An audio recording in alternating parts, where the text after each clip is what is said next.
Hello and good day, students.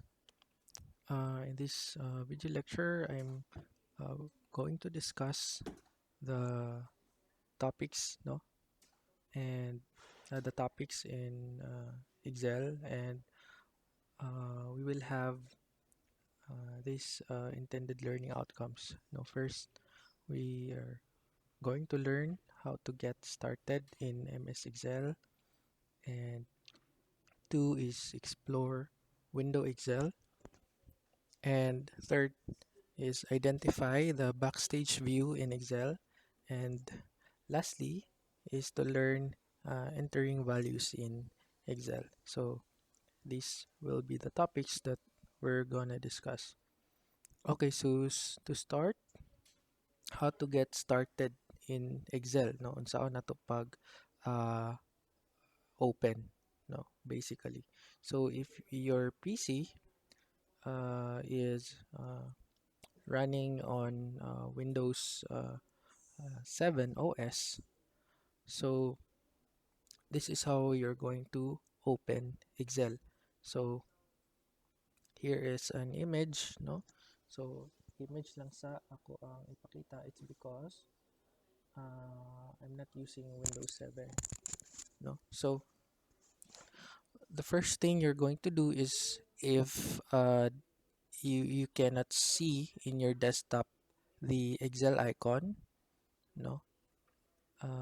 Given nga you have installed already, no, the MS Office applications in your PC, this is how you're going to open. So ug wala sa desktop, no, dili makita sa desktop ang icon, you're going to look for the application in the start, no, button, no. You're going to click the start button kaning nasa ubos. So kani siya. Okay, para makita.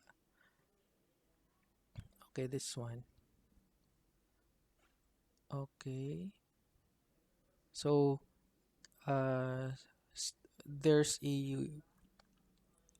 an icon, no, for Windows, and if you're going to click this one, mugawas ni siya, no, nga window, and then pwede nimo i-search diri sa search bar ang Excel, no. You can type or key in Excel, and then if installed ang MS Excel sa imong PC, so automatically nga mugawas na siya diari. Okay, so here's another photo for okay. So for the closer look, no. Okay, so inig-type na nimo uh no, if not if dili siya makita dire, no, you can look for the folders, no, or you can search, no, ug mangita ka sa folders kani mong makita. Okay, so you should look for the Microsoft Office nga folder, and then sulod ana under ana kani siya. Now if you are using Microsoft Excel Office 2007, no, you can actually use 2010 and much better higher version of Microsoft Excel. Okay, so that is how you're going to open it. All right. Okay, so if na-open na, no, ang Excel, so mao ni siya ang mugawas. All right. So upon clicking the application, this it will take you here, no, in this uh, environment sa Excel, which is nasa home. And then just to give you an idea unsa ni akong gigamit nga kuan nga application, I am actually using Microsoft 365, and nanan siya kuan the product, this product contains the Word, Excel, the PowerPoint, the Outlook, and so on. Okay, so after ana, no, you can actually launch the Microsoft Excel 2016 or whatever version. And then if I'm going to select blank workbook, no, you will see this one, the following Excel window. Okay. All right. So kana siya. So next, we're gonna explore now the Excel window. So the following basic window appears when you start the Excel application. Okay. So the first thing you're going to see, or the first thing we're gonna discuss, is the File tab. So si File tab is na siya makita sa upper left corner of your uh, window Excel environment. So the File tab replaces the Office button from Excel 2007 if you are using higher Windows. So di ari sa taas na ani siya Windows sa una, but karon File tab na ang nakabutang.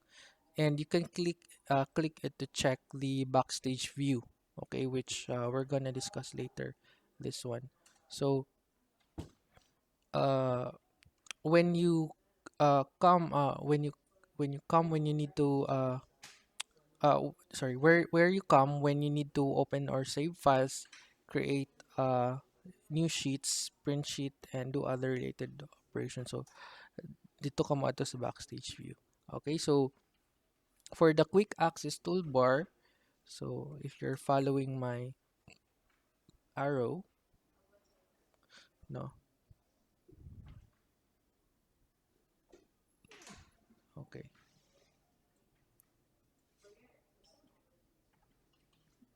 okay, sorry. So this is the quick access toolbar kanina sa taas. So let me just use the pen.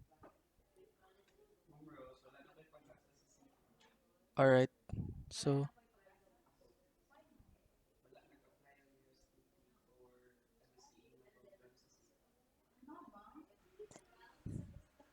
okay, so this is the quick access toolbar na makita diri sa taas. Kani gamay ra kay ni siya, that one.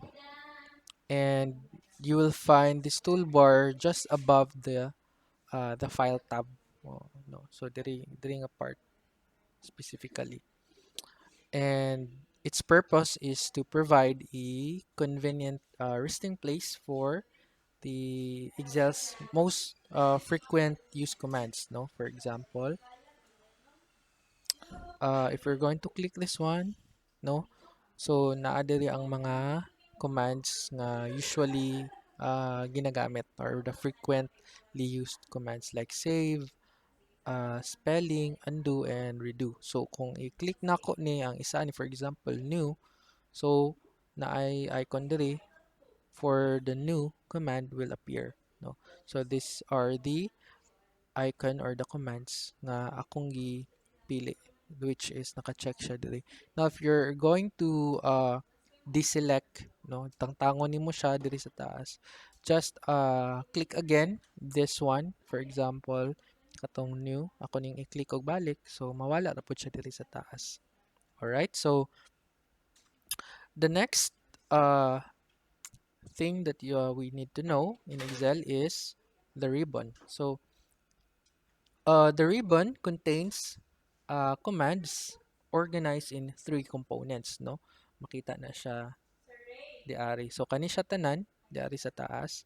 This is the ribbon. Oh. Mo na siya ang ginatawag na ribbon. And ang ribbon naa siya tabs, no? So three components, no, akong giingon. The first one is the tab, no? We have the home, kani siya, insert, page layout, no? Kani siya tanan, formulas, data, review, view, help, and team, no? Those are the tabs that appear across the top of the ribbon and contain groups of related commands, no? So these are the tabs. If I'm going to click one of the tab, for example, home tab, no, naa siya related or na siya group which is organized or the groups which are organized in related commands.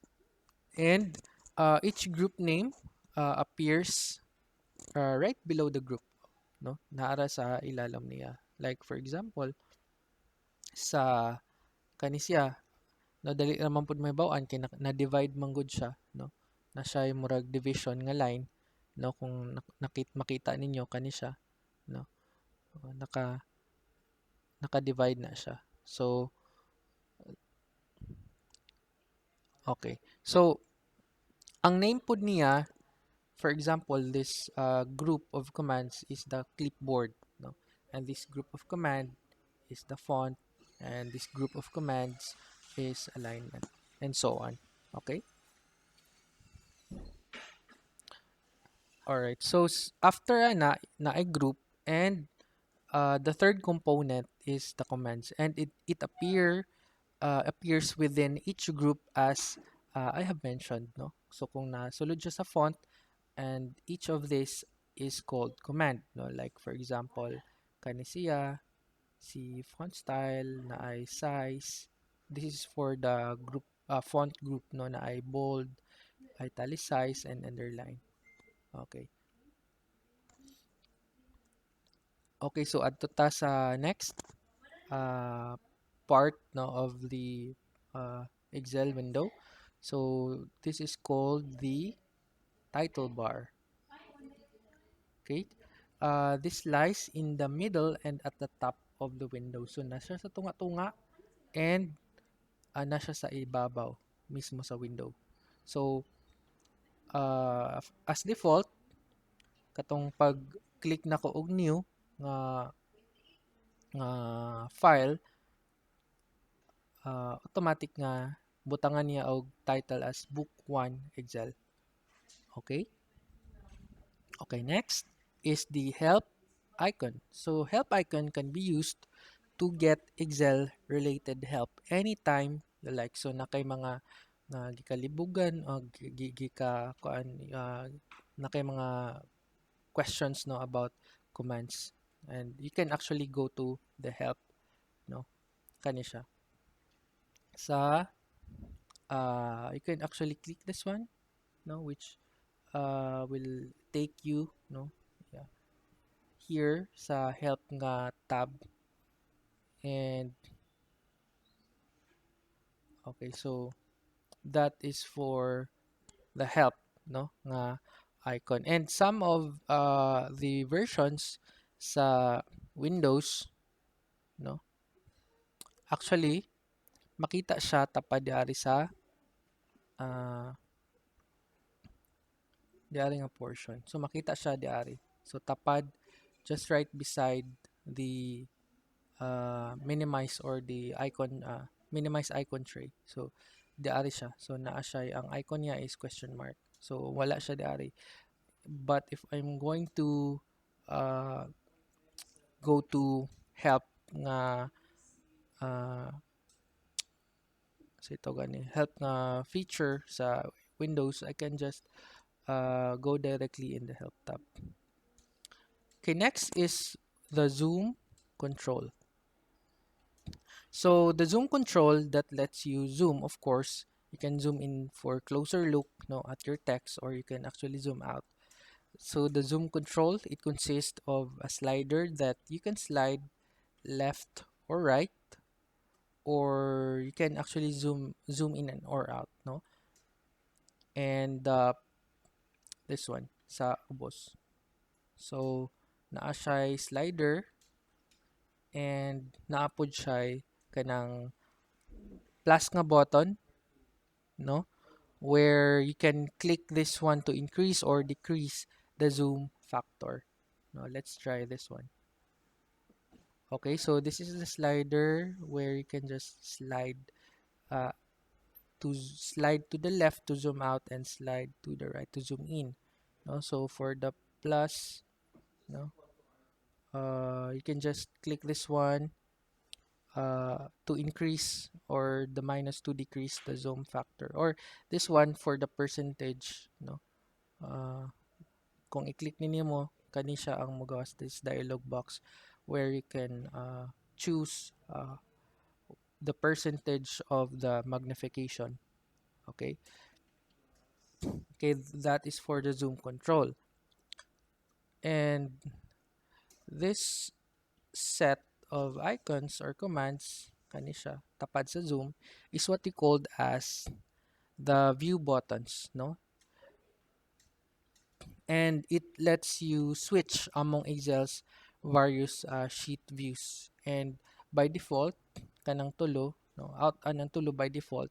So di ari mo niyang view naka kuan siya naka normal, what we call as the normal layout view, which displays the page in normal view. And napoy page layout view, which displays pages exactly as they appear when printed. No, kung i-click na ko na, so mo ni siya porma. If I'm going to print my Excel, okay? Okay, if I'm going to print my Excel file, no, so mo na siya porma sa page layout view. And the third one is the page break preview or view. So this views a preview of where pages will break when printed. So let's click this one. Okay, so for now wala siya makita because we did not uh, place any page break yet.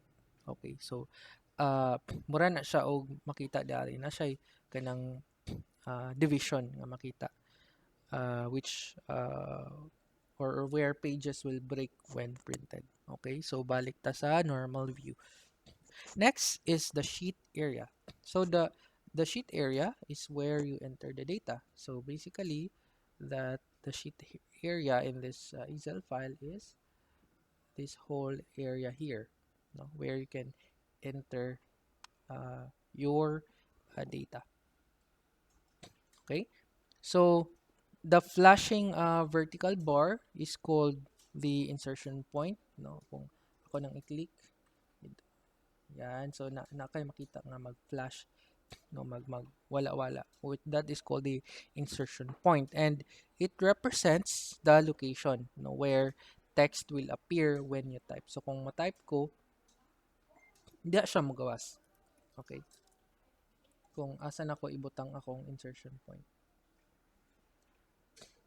Okay, next is the row bar. Okay, so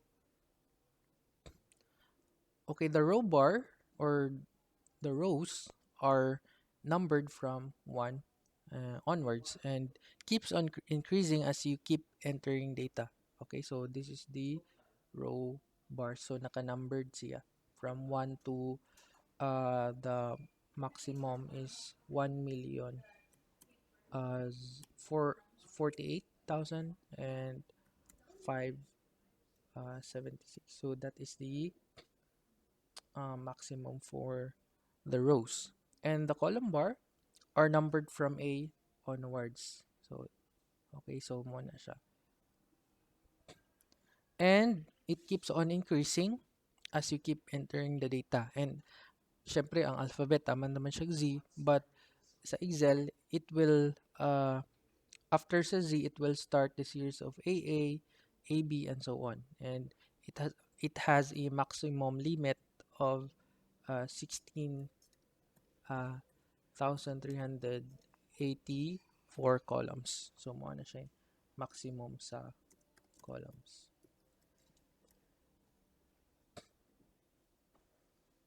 Okay.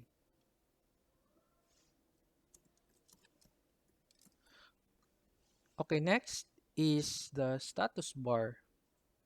No? The status bar, this actually displays the current status of the active cell in the worksheet, and it can be found at the bottom. No? The lower left bottom part of your screen. Okay, so di ari sa tong screen, si status bar is naa siya di ari. Okay? And a cell can be in either of the four states, like the first one is the ready, no? With the ready mode, which indicates that the worksheet is ready to accept user input. Okay? Okay, so uh, okay, so makita na to already if I'm going to click a cell, no? So naka-indicate siya og ready or naka-ready mode siya. And edit mode indicates that the cell is editing mode. So i-click na ako na, no? So for example kani ako na siyang i-edit. So na mo butang siya og edit. And if it is not activated, then you can activate editing mode by double clicking on the cell. So that is what I did, no? Kana i-double click na ko na ang cell and the edit mode will appear on the status bar. And the third one is the enter. So a cell enters into enter mode uh, when I'm going to type the data into the cell, no? So mag-type ko and then okay, double click and then yeah. So mugawa siya ang enter if I'm going to type data in a cell. And point mode triggers only when a formula is being entered, no? Using a cell reference by mouse pointing or the arrow keys on the keyboard. No, let's try this one. So a yeah, so na-point nga bugawas. No? If I'm going to uh, enter a formula. Okay, so for the formula, we will discuss that one later on. And lastly is the dialog box launcher. So this appears as a very small arrow in the lower right corner of many groups in the ribbon. So gamay ra kay ni siya adto ta sa tab again. So ako na lang siya i-delete. So si dialog box launcher is mao ni siya kani. So naara siya sa lower right corner sa group, no? And if I'm going to click that one, the dialog box launcher, this dialog box launcher will appear, and where I can actually modify the options, no, about the group, no. For example, sa alignment na dialog box, okay, ako na siyang i-click. So pwede na ako set ang options about this group. Okay? Alright, so next, let's go to the backstage view. Alright, so again, ang backstage view is naara siya sa file tab. No? If I'm going to click file, so mo ni siya ang appear as what we called as the backstage view. Okay, so the uh, the the buttons or the options that we are seeing here are the following. No, first let's discuss the save option. So for the save option, if an existing sheet is opened, it would be saved as is, no? For example, kani ato ang file karon like na siya title nga book 1 Excel, no, kung i-click na ko ning save, so whatever changes I made in my Excel worksheet, so mo to siya ang automatically ma-save sa ako ang computer. How about the save as? No? So a save as, if a dialog box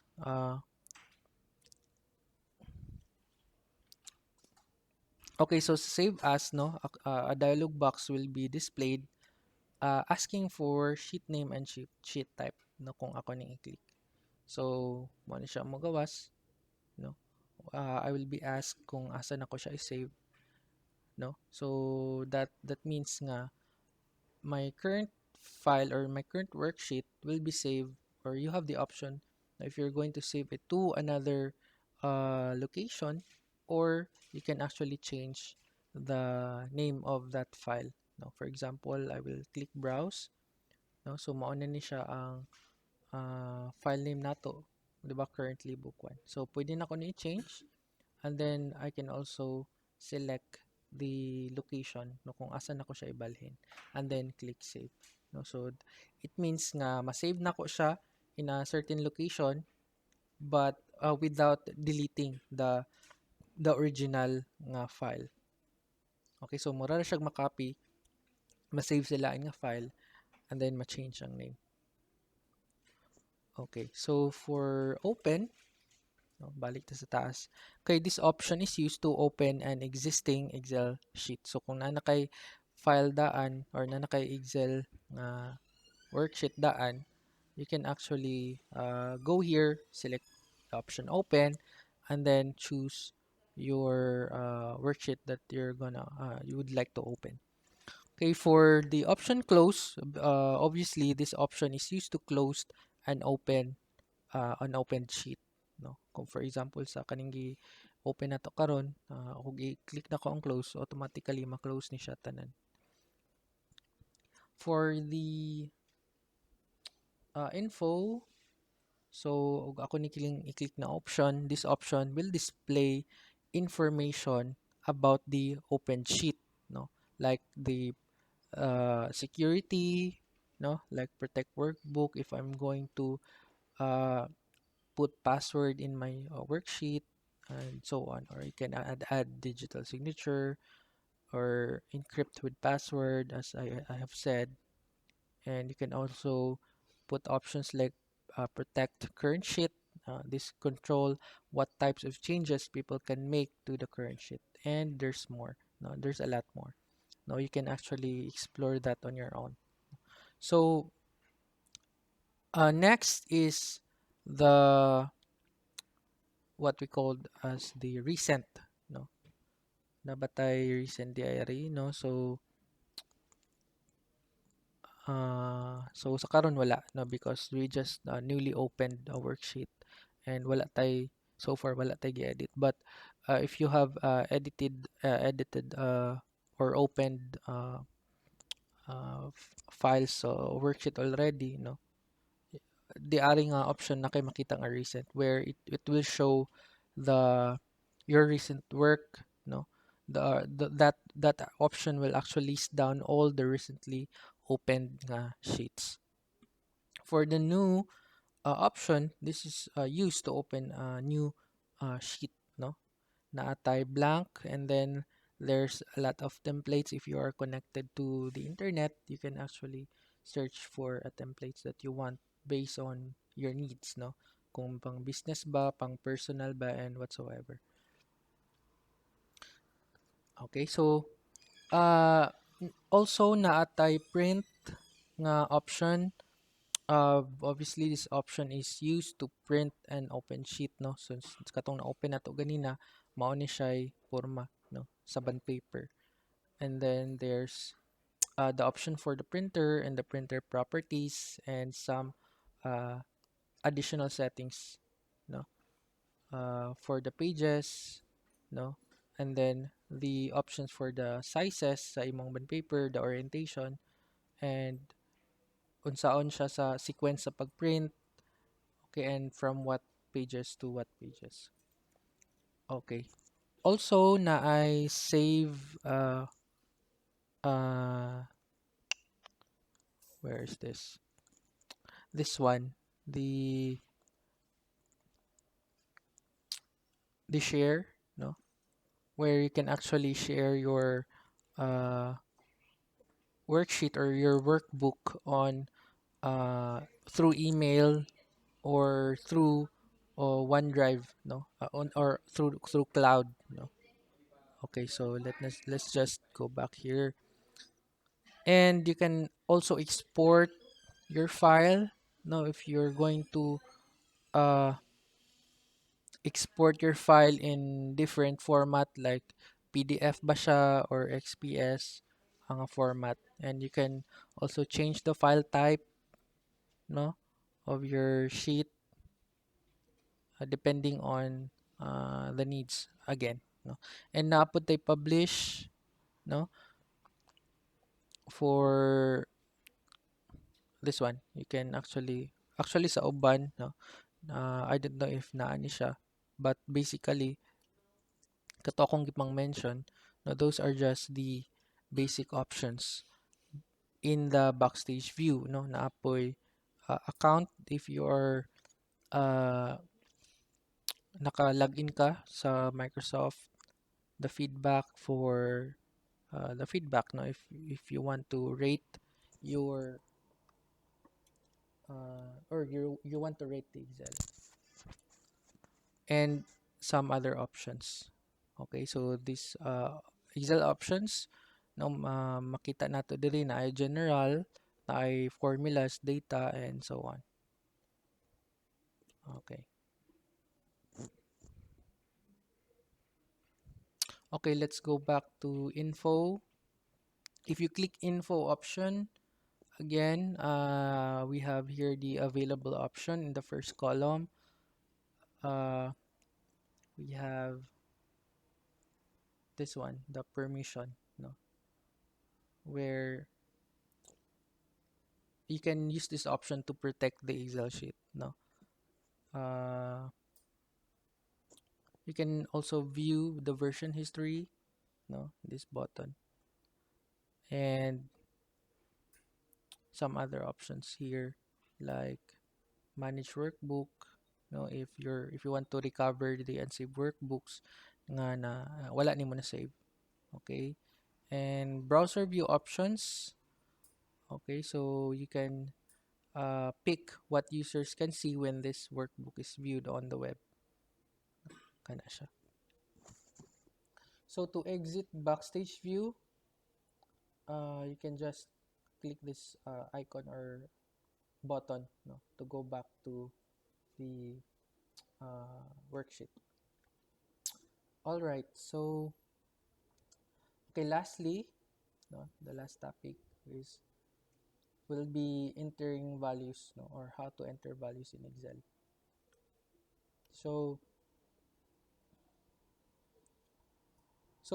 where are we going to enter values, no, in Excel? So wala tay laing kabutangan sa tong mga values, but here on the sheet area, no, this is the place where you type your text. And again, there, if you're going to double click to type, a flashing vertical bar will appear, no, which is called the insertion point, and it represents again the location kung asa mo appear imong text when you type. And when you click on a box, okay, the box will be highlighted, and each of this box represents a cell, or what we call as the cell. And when you're going to double click the box, no, dito na dayon mo gawas pod ang katong insertion point nato. So just keep your mouse cursor na lang at the text insertion point, no, and start typing whatever text you would like to type, no, if you're going to type anything. For example, in this cell, I'm going to type hello Excel. Okay. And the text will appear to the left, no, of the insertion point as you type. Okay, so here are the some of the important points, no, which would help you while typing. If you want to go to the next column, you can actually press tab, no, in your keyboard to go to the next column. And if you want to go to the next row, you can press enter on your keyboard. And you can press alt enter to enter a new line in the same column, no, so kung same ra nga cell, and then you want to uh, create a new line from there, no, inig-enter nimo mo next column mo gud siya, or mo naog siya, you can press uh, alt on your keyboard and enter. Okay, yari, alt enter. All right. Okay, so basically that is how you enter values in Excel.